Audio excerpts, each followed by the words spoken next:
ඔහයෝ ගොසයිමස් කියලා පිළිගන්නවා හැමෝම. මම ඉතින් කිසිම අයිඩියා එකක් තියාගෙන නෙමෙයි අද වීඩියෝ එක කරේ. අද නිකන් ප්‍රැක්ටිස් එකත් එක්ක තමයි ව්ලොග් එකක් දැම්මේ. අද බලමු ඕසකවල මම ඉන්න පැත්තේ ඩේ ටු ඩේ ලයිෆ් එකේ දවසක් කොහොමද කියලා. ඉස්සෙල්ලා මම ගියා කන්වීනියන්ස් ස්ටෝර් එකකට. එහෙම නැත්නම් ජපන් වලින් කොම්බිනි කියලා කියන්නේ. ඒක ඉතින් මම ගිම්බල් එකක් එහෙම සෙටප් කරන්න නෙමෙයි ගියේ. ෆෝන් එක අතේ අරන් ගියේ. ඒකයි ඉතින් මම පොඩ්ඩක් ඔය වීඩියෝ එක මැනෙන්නේ එහාට මෙහාට. එහෙමයි ඉතින් ගිම්බල් එක සෙටප් කරන් ගියොත් ඉතින් ඉවරයි. ඒකේ ඇතුළේ ඉන්න මිනිස්සු කලබල වෙනවා. වැඩ කරන අය එහෙම. ඒ හින්දා මම ඉතින් එහෙම ඕනේ නැහැ නේ කියලා ඔය නිකන් අතේ අරන් ගියා. නෑ අපි උනත් එහෙම හිතනවානේ ලොකුවට ගිම්බල් එකක් එහෙම අරගෙන එනවා දැක්කහම නිකන් මේ ලොකු ඉන්ෆ්ලුවෙන්සර් කෙනෙක් වෙන්නද කියලා. එහෙම නෙමෙයිනේ. අද මේ පළවෙනි YouTube වීඩියෝ එක අද පොඩ්ඩක් සුළුවට පටන් ගත්තා. අද සාමාන්‍ය ටිකක් දුර ඇවිදින්න තියෙන හින්දා මගේ දෛනික රෙඩ් බුල් එක අරගෙන ආවා.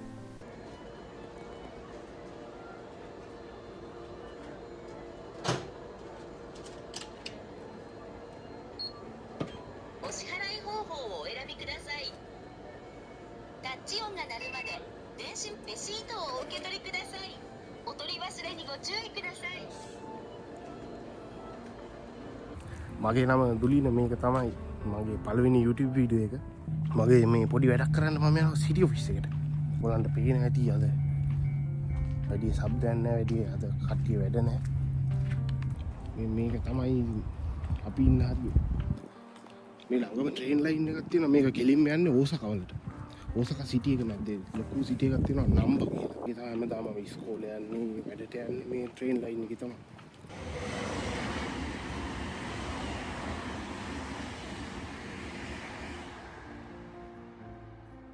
ඒකත් හොඳ මිනිස්සු කට්ටියකුත් ඉන්නවා. දෙයට කතා කරනවා, එක එක බීම අරන් දෙනවා. හරි හොඳ කට්ටිය. අද ඉතින් පටන් ගත්ත පළවෙනි වීඩියෝ එක. බලමු දිගටම මෙහෙම වීඩියෝ දාගෙන යන්න. මේ පැත්තේ එන ලස්සනයි පෙන්නන්න දේවල් ගොඩ තියෙනවා. ඒකත් එක්ක තමයි මට මොටිවේෂන් එක ආවේ. අපරාධනේ වීඩියෝ නොකර ඉන්නේ කියලා.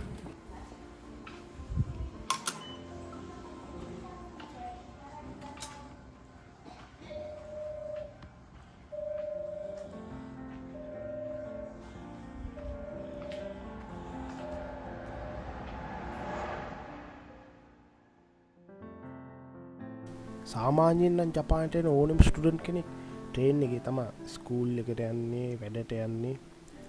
එහෙමත් නැත්නම් ඉතින් ෆුට් සයිකල් එකක් ගන්න පුළුවන්.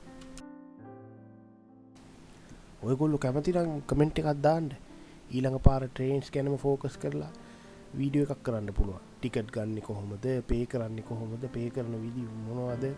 එහෙම නැත්නම් ටිකට් එක නැති වුණොත් මොකද කරන්නේ? ඇසිස්ටන්ට්ස් ගන්නෙ කොහොමද? එතන ස්ටාෆ් එක එක්කෙනෙක්ගේ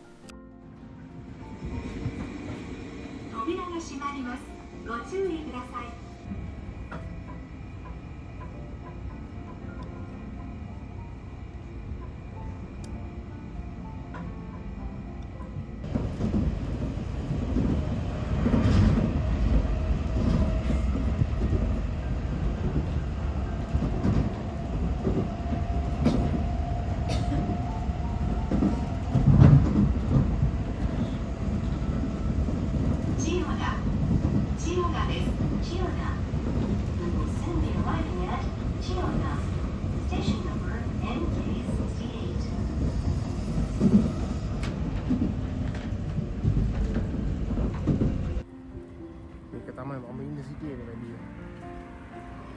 ෆොරිනර්ස්ලා අඩුයි. මොකද ඕසකා සිටි එකෙන් ගොඩ දුර ඉන්නේ. කිලෝමීටර් 20 30ක් විතර කොහොම හරි ඕසකා වලින් දුර ඉන්නේ. හින්දා වැඩි ෆොරිනර්ස්ලාත් නැහැ. වැඩි අර බ්ලොග්ස් කරන අයත් අඩුයි. ඒතකොට නිකන් අමුතු විදියට බලනවා. මේ මොකයි කියන්නේ වැඩි මෙහි ඉන්න අය සිටි එකට යන්න කැමති නැහැ. ගොඩ අය ඉන්නා සිටි එකට ගිහිල්ලත්. සමහර ආච්චිල සීයල ඉන්න ටෝකියෝ ගිහිල්ලත් නැහැ. ජපාන උනාට. මොකද මේ රටේ හැටියට වෙනස් ඉදි. අර සුබුතන් සිංචින්ගෝ කියලා. ඔක අතරම දින ලංකාවෙත් තියෙනවා. බතුන් එකක් පොබලා. මේ පාර පයින්න පුළුවන් ඒක. දැක්කේ නෑ මේ.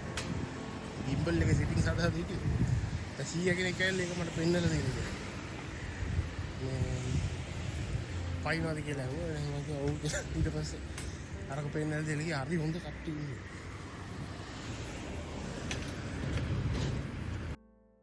සීයක් කියලා දීපු එක මමවත් ඔබලා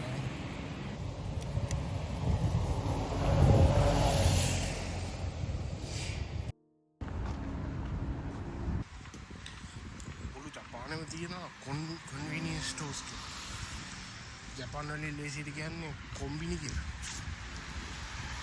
ඒක බ්‍රෑන්ඩ් ගොඩේ තියෙනවා. 7-Eleven, Family Mart, Mini Mart, Lawson.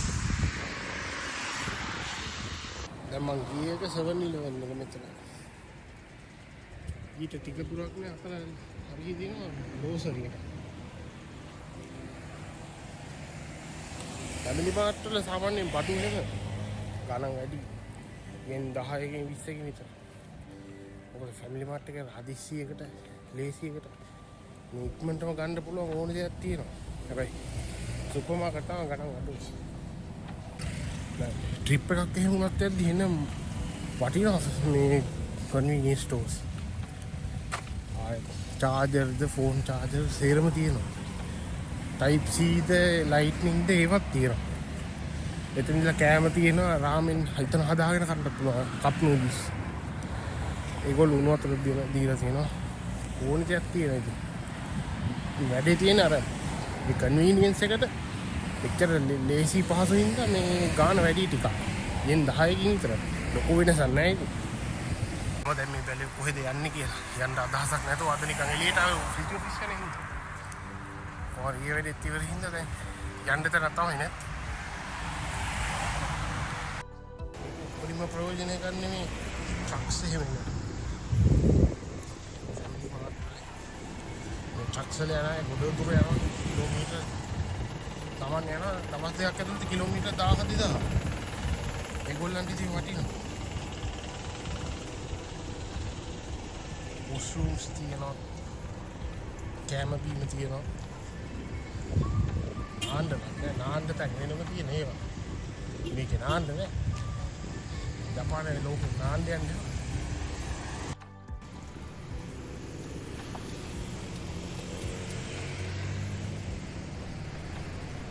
මම මේ තාවකාලික සමාවක් ඉල්ලනවා. මම මේ ගිම්බල් එක දැන් සාමාන්‍ය යූස් කරන්න දන්නේ නැහැ. ඒක අරගෙන මාසයක්වත් නැද්ද කොහෙද? ඒ හින්දා මේ ටිකක් නැව් ගෙනියනවා වගේ වැඩෙනවා. ඔතන පාරක් යනවා.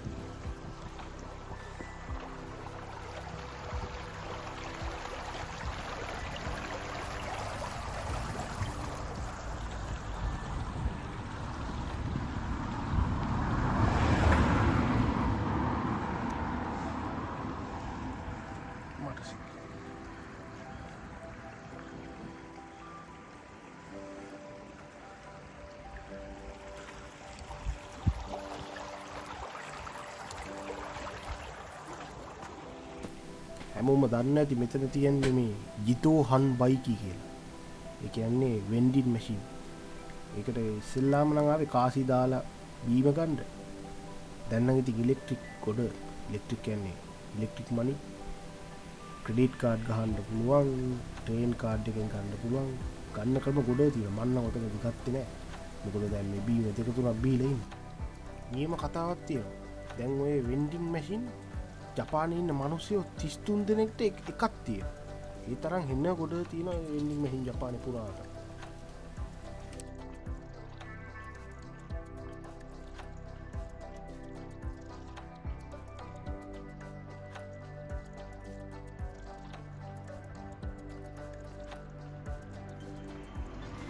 ඔයගොල්ලන්ට පේනවා නේද ඔය කොළපාට ලයින් එකක් තියෙන පාර දිගේට. ඔය සාමාන්‍යයෙන් ඩ්‍රයිවර්ස් ලයිසන්ස් ගත්ත අය නම් දන්නවා. හැබැයි ඔය ඩ්‍රයිවර්ස් ලයිසන්ස් ගන්න ඉන්න කෙනෙක් නම් ගොඩක් පරිස්සම් වෙන්න. ඔය කවුරු හරි ඇවිද්දොත් ඔය කොළපාට ලයින් එක ඇතුලේ එයාලා හැප්පුණොත් ඉතින් ලොකු ප්‍රශ්නයක් වෙනවා. ඒ හින්දා පරිස්සමෙන් යන්න ඕනේ.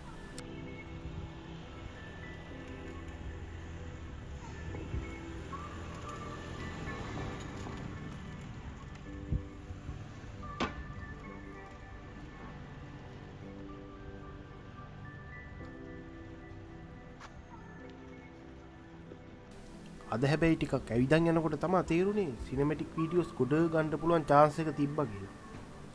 ඒත් ඉතින් අද රෙඩි වෙලා නෙමෙයි ආවේ.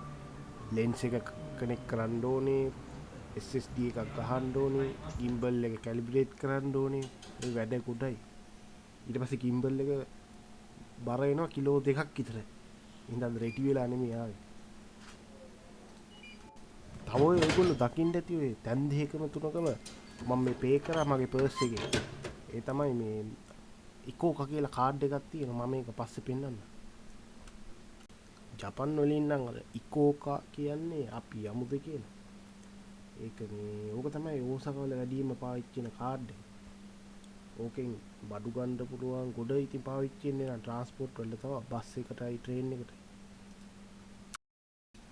එහෙනම් ඉතින් ප්‍රින්ස් ඔයාලා මේ විනාඩි 10 vlog එක යටින් ලයික් කරලා කමෙන්ට් එකක් එහෙම දාන්න. ජපානේ බලන්න ඕනේ දේවල් තියෙනවා නම් මේ කමෙන්ට් එකක් දාන්න. මම ඒවා ඊළඟ පාර වීඩියෝ එකකින් ගේන්න. මේ කියන්න බැරි වුණා මේ ඔය පුළුවන් නම් ඔය subscribe කරන්න.